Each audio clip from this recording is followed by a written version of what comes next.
So welcome to day one of the Opportunity Institute. We're really excited to have you all join us for this first band of workshops.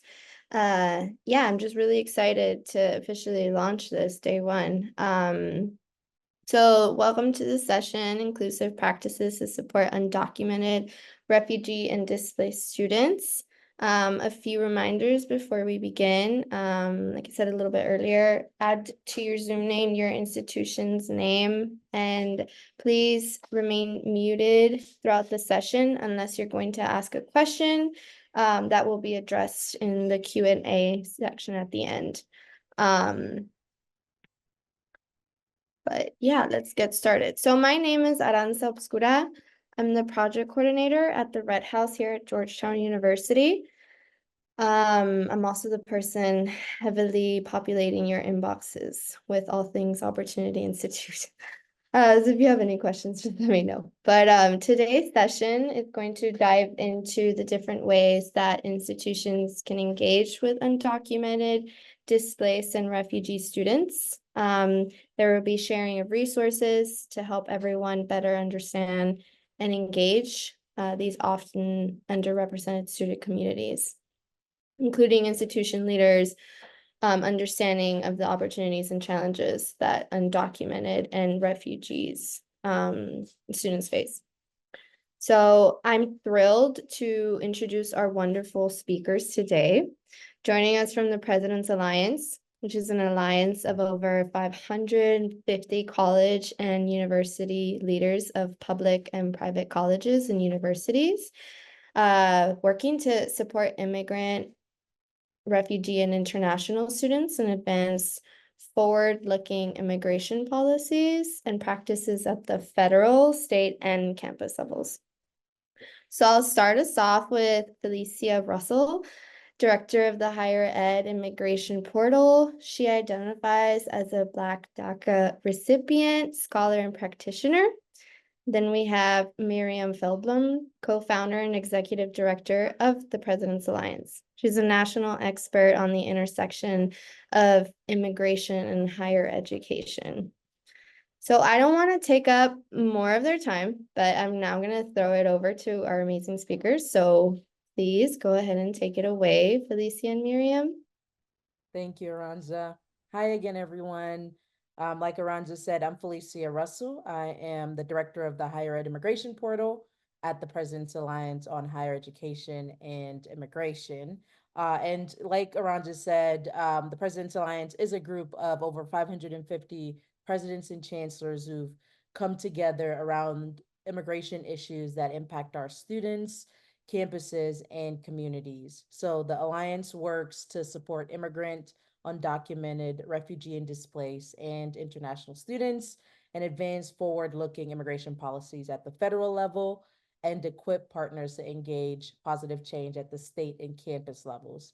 And I mentioned that I'm also the director of the Higher Ed Immigration Portal, which I'll talk about in a little bit. But just for some insight, it's a digital hub, it's a resource hub for multiple audiences, including higher education leaders, federal and state policymakers, students, and the general public, for you to be able to easily access evidence based information such as research and data, policy analysis, best practices, personal narratives, and other background materials related to higher education and immigration.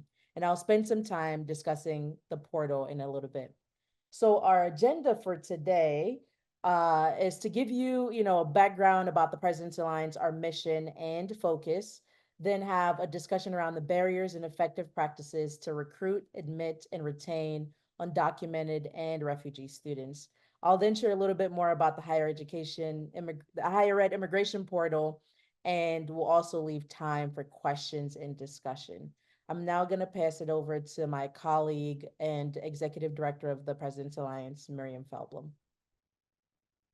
Thanks so much, Felicia. And we can go to the next slide, which is just really a summary of what Aranza and Felicia were talking about. We formed our alliance back in late 2017 to support undocumented other immigrant, international, and refugee students in higher education. So our 550 plus institutions reflect the full diversity of the nonprofit higher ed sector, from flagship state institutions, private institutions, community colleges, liberal arts, baccalaureate colleges, the whole range, serving well over 5 million students. Next slide. And I think that our theory of change is really honed in on the fact that there is these multiple intersections of higher education and immigration, that higher education is a pathway for all these student populations to building America's talent pool, that immigration itself is intersectional when we think about immigration and race and ethnicity and economic and social background.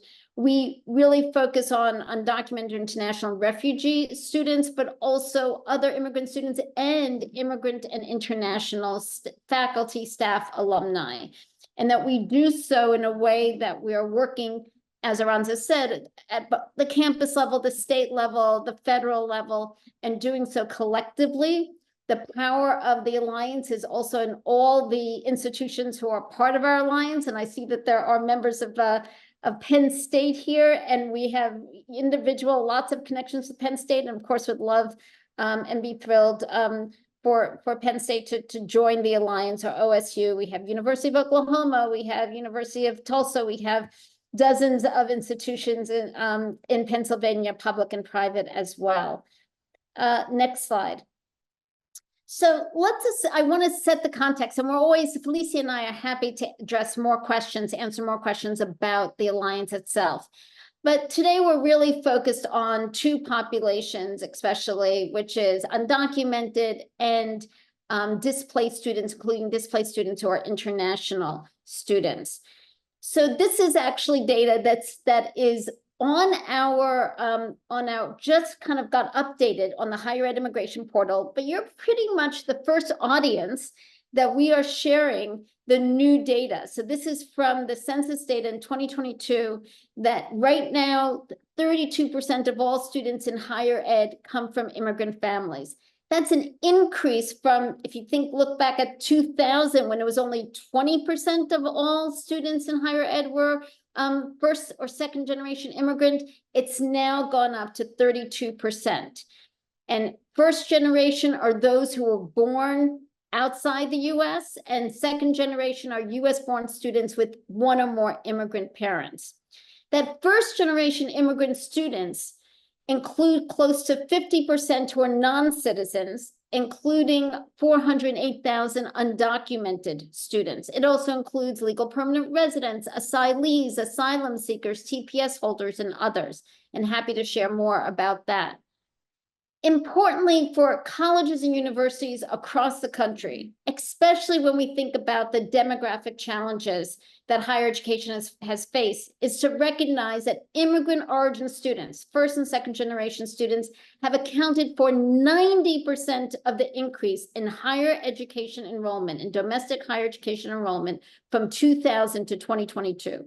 That really means that this is a significant population for colleges and universities to think about how we're recruiting immigrant origin students, supporting them, retaining them, and enabling them to graduate and succeed both on campus and beyond.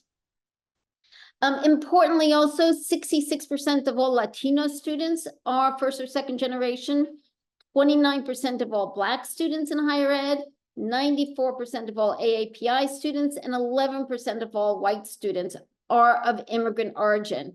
And what the graph shows that's on the side is a real difference between immigrant origin students and the percentage of those who are students of color.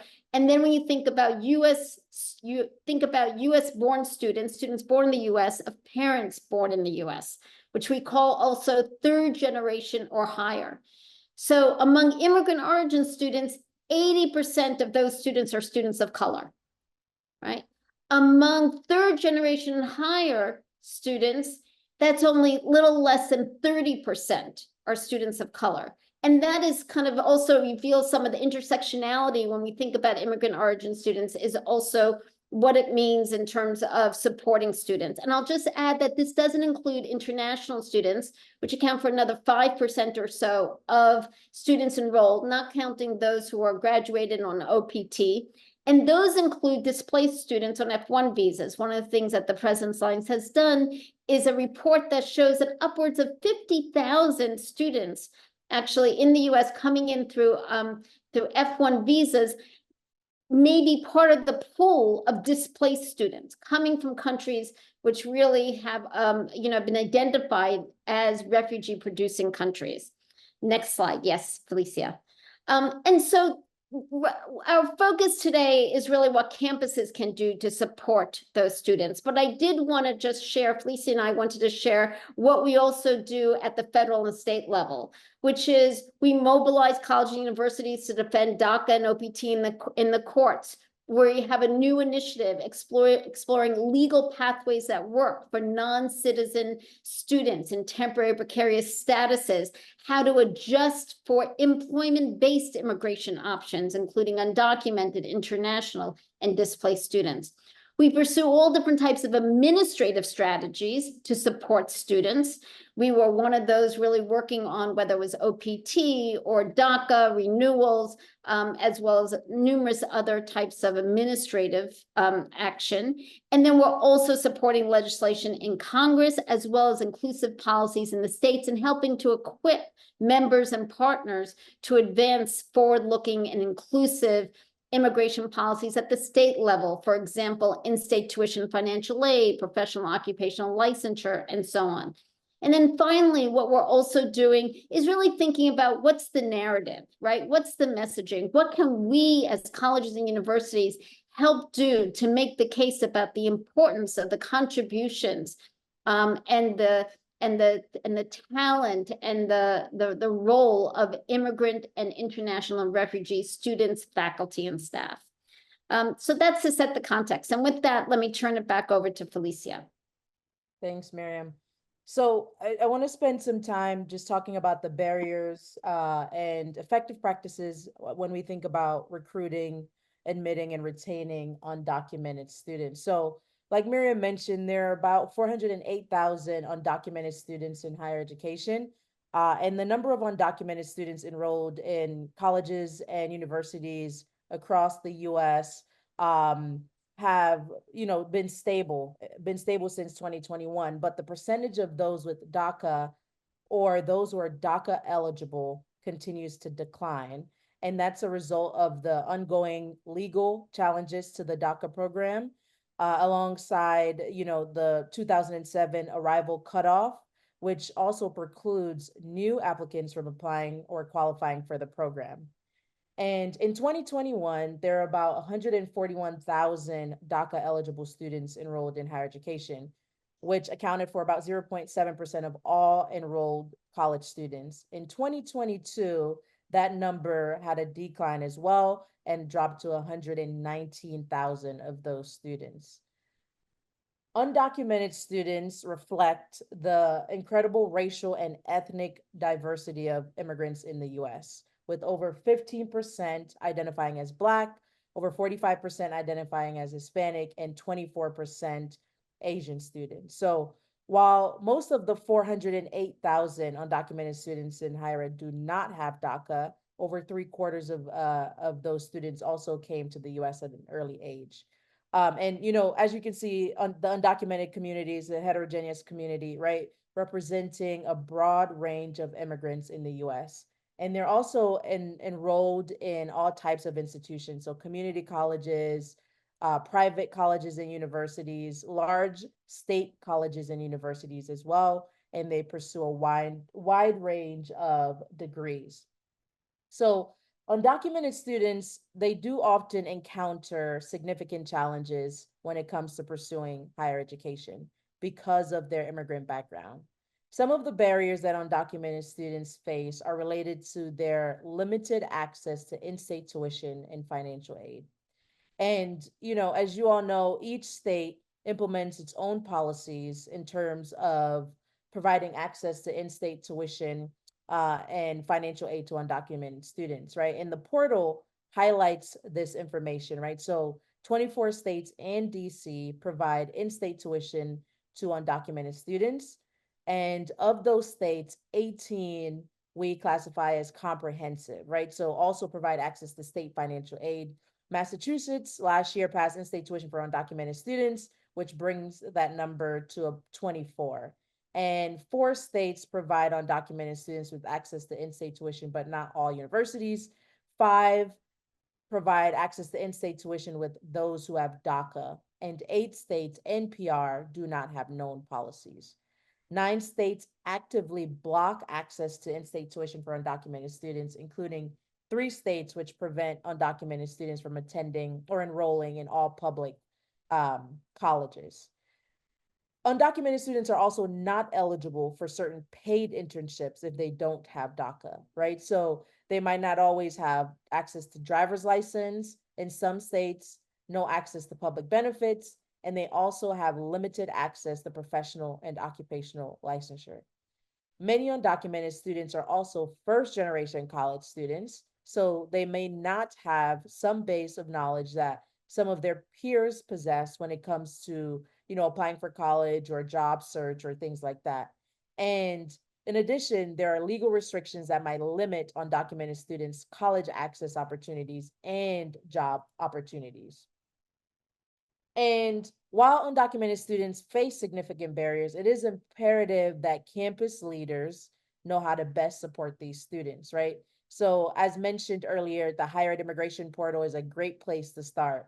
So, one of the tools on the portal is the Undocumented Communities of Practice Directory and Network. The Undocumented Student Community of Practice Directory stemmed out of our partnership with the Dream.us and Immigrants Rising. It is a hub where practitioners who work with undocumented students can find other practitioners' contact information by area of expertise.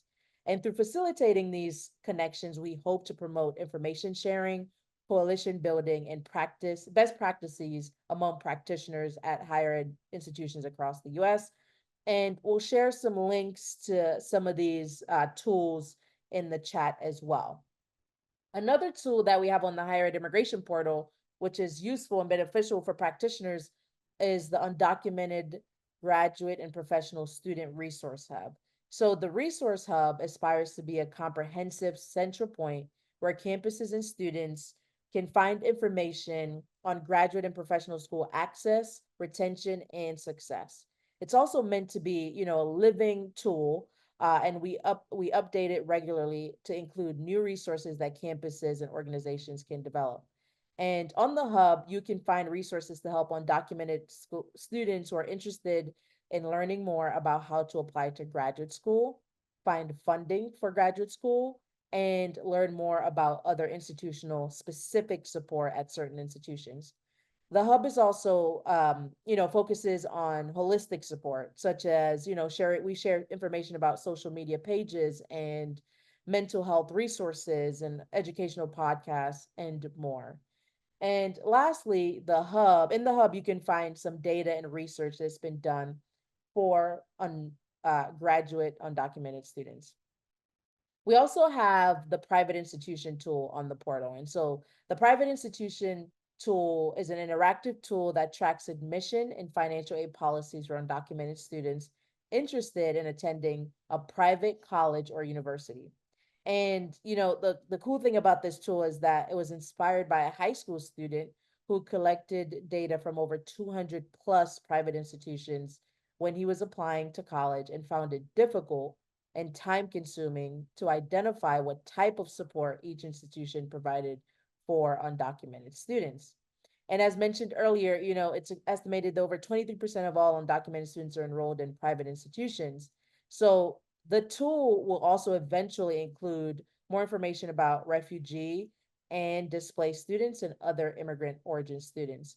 But the point of the tool is to show that private institutions are accessible to undocumented students, right? And I'll share the link to the private institution tool in the chat so you can have access to be able to navigate the tool. One of the important things about this tool is that a lot of undocumented students, think that they can't access private institutions.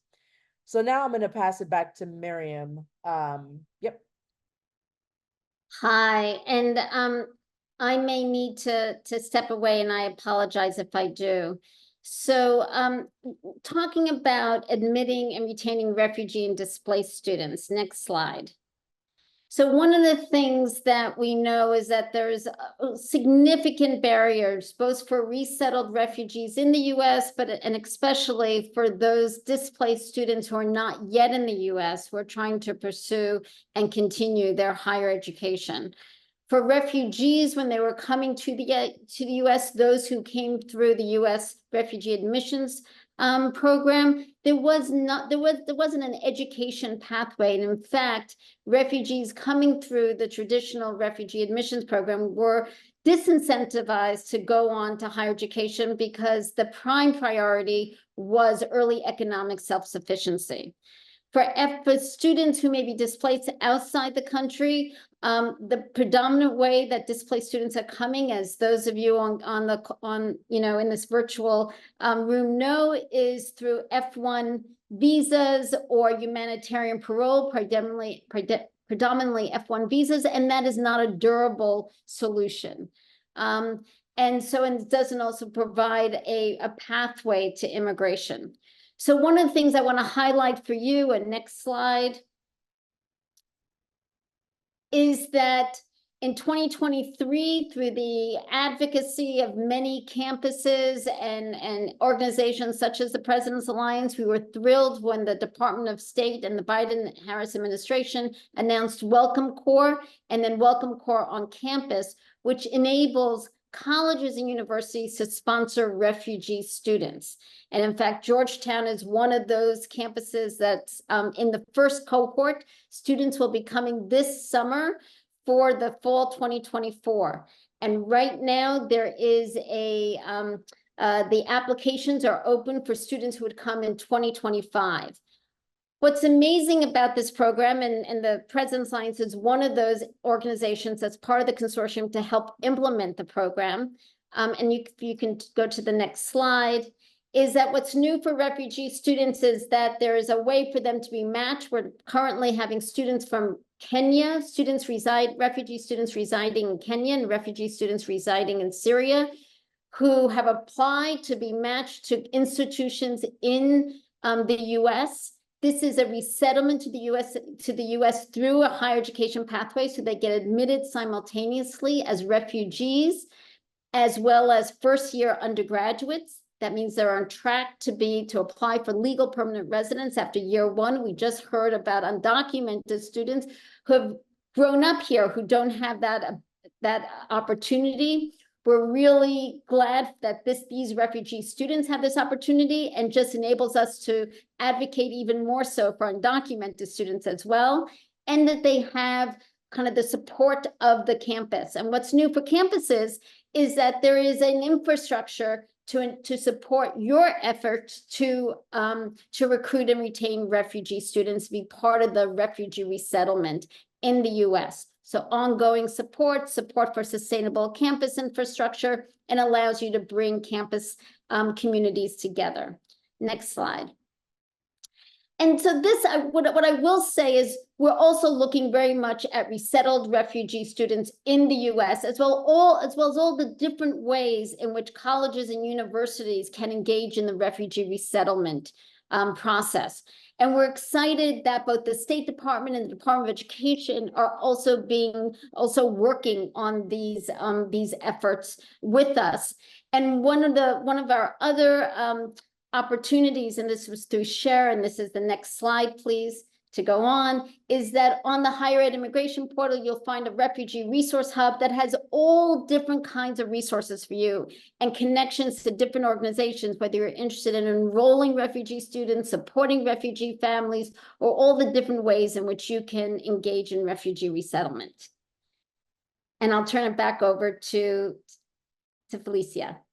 All right. So thanks, Miriam. So back to the portal that I was talking about earlier, right? You heard earlier that I, identify as a Black DACA recipient. So I have deferred action for childhood arrivals. And I've also worked in higher ed before. So I served as the director of undergraduate admission at a private liberal arts school in California. And I've also worked in the K-12 space as a director of college and career counseling.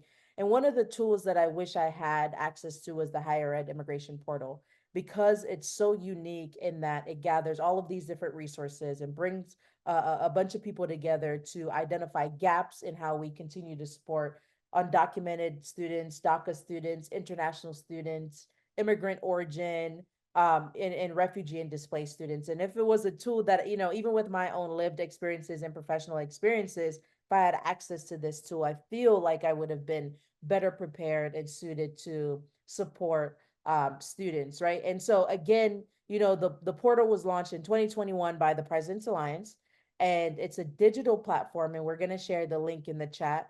It's a one-stop space that integrates data, policy analysis, effective practices, narratives, and resources about the undocumented student population, those with DACA, refugee and displaced students, immigrant origin, and international students, right?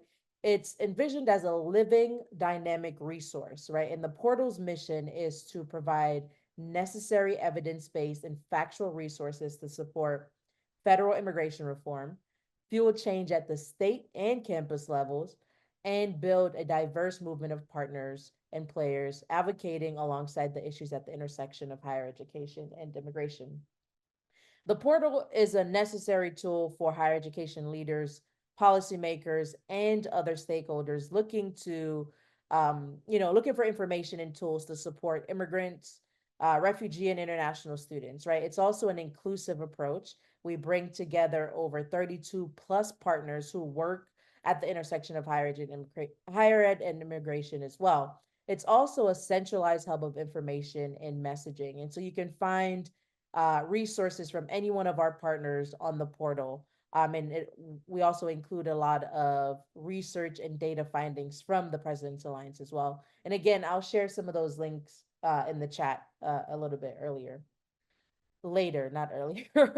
All right. One of the key features of the portal is our state pages, right? And so the initial main attraction for the portal is our state pages, and it highlights tuition and financial aid equity for undocumented students in a dynamic way. So you'll see we have a map on that page, and folks are able to navigate and use that map and learn about states, whether they identify as comprehensive, accessible, they have no state policy, restrictive, limited to DACA, or have prohibitive enrollment as well. On that page, there's also data about professional and occupational licensure, expanding access to driver's license, and other data about immigrant origin, international, and refugee students. The state page also scans professional and occupational licensure in all 50 states and DC to measure and compare inclusivity and effectiveness of certain policies. The portal also analyzes driver's license and state identification policies in all 50 states and DC as well. The portal also features effective practices and other resources. So the effective practices page contains resources and examples of practices related to supporting DACA and undocumented other immigrant, international, and refugee students and scholars across higher education, whether it's 2-year, 4-year, public, or private institutions. We also have narratives on the portal. There you can find, different stories about any of the different groups. There's also policy resources that contain, information about policies established at the federal and state level and the impact on higher education access, degree completion, postgraduate career prospects for DACA and undocumented students, and the other groups that we've been talking about today as well. In 2023, we also added a tool, the State Legislative Tracker, and the State Legislative Tracker monitors pending state legislation related to driver's license, in-state tuition, state financial aid, and professional licensure. It's another interactive tool that higher ed leaders, policymakers, students can utilize to learn more about current proposed policies that directly impact those student groups. And we'll put that link in the chat as well. And then finally, there's research on the portal so you can, expand your understanding about student enrollment, about these different population, demographic trends, academic level, and other data that can put into perspective the significance of immigrant and international students in higher education. And one other resource that I would like to leave you with today is my book, um, released a few months ago, Amplifying Black Undocumented Student Voices in Higher Education. And, as mentioned earlier, undocumented students, pretty diverse group of folks, right?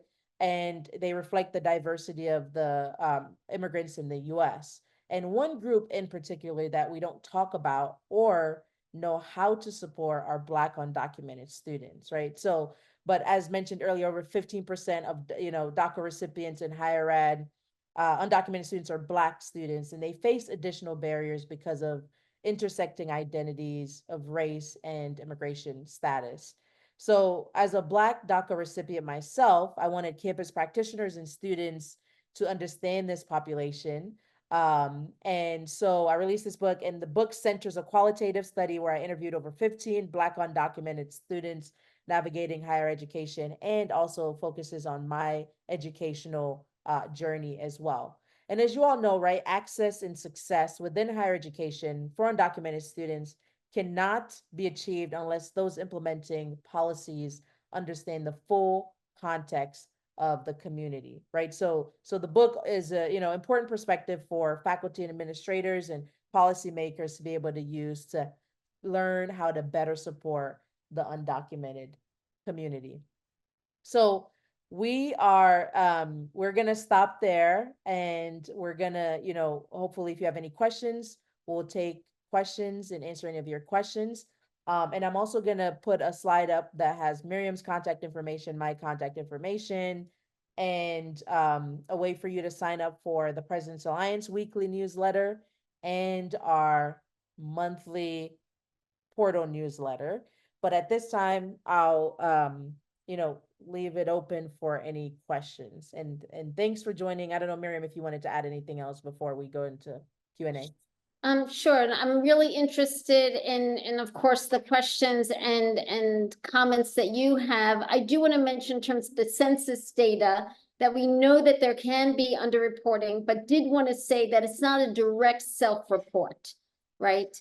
And so it is a matter of looking at different analyses. We work with American Immigration Council, who uses the American Community Census data for looking at undocumented students in higher education. And then we work with the Migration Policy Institute, and they use CPS data to look at overall immigrant origin students in higher education. And happy to share more about those methodologies.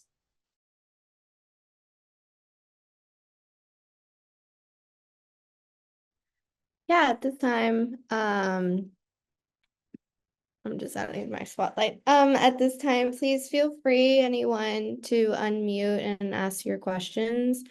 Although I know if you're in a conference setting, that might be a little bit more difficult.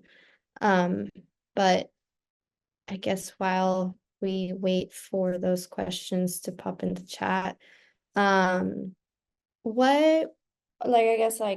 what are some upcoming priorities for the President's Alliance in supporting these students? I can start and then ask Felicia to also kind of talk about her work with high school high school counselors and all. So I think at the federal level, we're working on both administrative advocacy. So for example, really engaging with actions that would facilitate undocumented alumni and DACA recipients to be able to adjust to an employment-based immigration option, whether that's an H-1B or an O or an EB, that we really need to lean into existing pathways. This also goes to support and provide work authorization to undocumented spouses of US citizens. That was another ask that we shared with the administration. And I do think there may be some movement on that, as well as some movement through this waiver of kind of D3 authorization for those DACA recipients who can adjust to an employment-based immigration option. Also, leaning into facilitate advanced parole is very important for those who have DACA. We're working with the Department of Education to expand as many types of academic supports as possible to undocumented students. So we were very gratified when the TRIO programs, when the government announced that they were going to expand eligibility for TRIO. And at the same time, we're not losing sight and really also focus on doing what we can to lay the groundwork for DREAM legislation in Congress. This week is the 12th anniversary of DACA, and we're working both legislatively and administratively to support that. Let me turn it over to Felicia, who can talk about other priorities. Yeah, and then, I mentioned earlier too that I was in the K-12 space, but one of the things we want to do at the Alliance too is think about the support that students have on the ground before they get to colleges and universities, right? So we want to make sure counselors and educators at in the K-12 space feel prepared and equipped to support undocumented students, refugee and displaced students, right? And so we're working on, putting out an advising guide, a K-12 advising guide for educators and counselors to be able to really just be able to advise students and give students the information that they need on the ground. I think Miriam, you talked about this too, but we, every year we put out information about undocumented students in higher ed, and so we have a 2-pager that's going to be coming out soon, which kind of gives a lay of the land of who's in higher ed, how diverse is the group, right? We have more data on immigrant origin folks and their place in higher ed, and how college and universities can start to think of that group as they're so important to higher education. And so yeah, so some of those are some of our focus areas for the year. The one thing that I'll also add and that I'll put in the chat is that we're also, one of the priorities that came up in large part because of what was happening with the new FAFSA rollout, is that we have really coordinated other organizations and have rolled out resources specifically for students coming from mixed status families. And that's been also another kind of rapid response effort from us. And I'll just put the link in the chat. And I think that, when we think about immigrant origin students, we're thinking about first generation, but we're also thinking about students, spouses, family members of those who may be involved with mixed status families, or those in which some are citizens and some are not.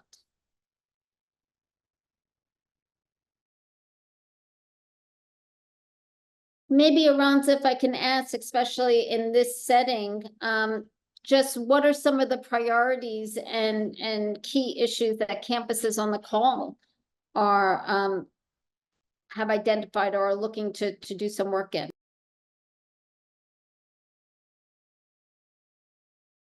Yeah, definitely. We welcome anyone to please share that.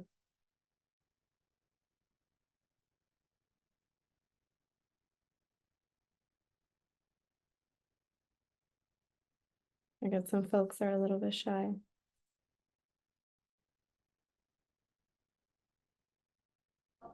Given that OSU is on the call, I will say that, for example, one of the things that OSU has done, I want to talk about, we're very tuned with the political landscape, but OSU was able to work with its Board of Regents to enable refugee students on humanitarian parole, students who were asylum seekers, refugees, to qualify for in-state tuition.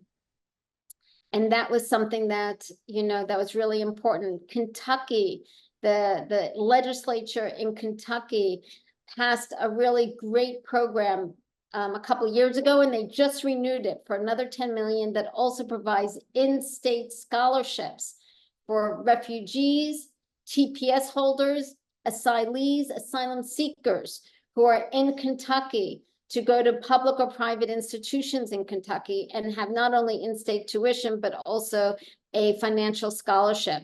And it was all because Kentucky is actually a refugee resettlement state, as is Oklahoma, as is other kind of states across the country. And they were able to support that. That was really great. Happy to put in the chat if people want to know more about the Kentucky program.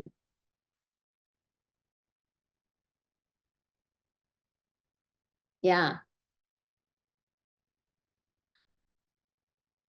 I agree. I mean, one of the things I'll be really interested in, and maybe if we can think about this, for those of you in states that have experienced some anti-DEI legislation, one of the things that we have noticed is that even though immigration generation is not a criteria under DEI, it's being colleges or universities are preemptively concerned about any programs they have that may support immigrant students. Have you been seeing this on your campuses?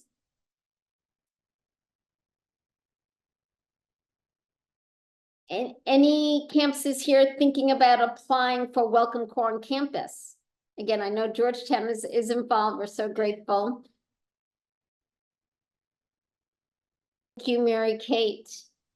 And you know, interesting about the fact, like, not yet in Pennsylvania, you know, in terms of I think this was related to the comment about concerns with DEI and undocumented, but maybe not. Yes. Thank you. This is great. I wanted to ask real briefly, sorry if you had mentioned it before, but could you expand a little bit on the success convening? Yeah, I think folks would really appreciate learning more about that. Sure, I can do a little, then turn it over to Felicia. Why don't you start us off? Why don't you? Go ahead, Miriam. I'll just start. The next one is going to be sometime we're going to be announcing the date soon, but in fall of 2025 in Chicago. And it is really the opportunity for you to come, bring a few team members, senior campus leader, faculty, staff, students, and think about all the different ways to support undocumented students on your campus. There'll be some policy-oriented sessions, but a lot of it is just pragmatic and practical. What can you do on campus? And then let me turn it over to Felicia about her experience at Success. Yeah, and I just put a link for 2024 if you wanted to kind of learn more about that. But yeah, so we had over 115 institutions and 33 different organizations represented at Success Convening, at the Success Convening. And yeah, like Miriam said, it's a time to, one, connect with practitioners, other practitioners who are involved in the work. It's a time to connect with students. And so it's a really great opportunity to learn from folks who are on the ground, and for folks who are working to support undocumented students. And I think next year we're gonna have like a pre-session focused on, correct me if I'm wrong, the refugee and displaced groups. Yeah. So yeah. But absolutely encourage people to come. We think it's going to be even bigger. We know that fall 2025, at that point, DACA, the decision may be out of the Fifth Circuit and maybe decided in potentially June of 2025 by the Supreme Court. So it'll be a very important time. It'll also be with the next administration, whoever, whatever that may be. So we think that's going to be a really important time for campuses to be thinking about what they can do to support undocumented students. Great. Thank you so much for this. I really appreciate your time and all of this content. And thank you to everyone for joining. Felicia went ahead and dropped in the chat contact information in case y'all want to reach out with any additional questions. Yeah, definitely incredible resources shared. We really appreciate all you do. So yeah, I'll go ahead and wrap this up. Thank you to everyone. And I wish you a great rest of your day. Thank you, everyone.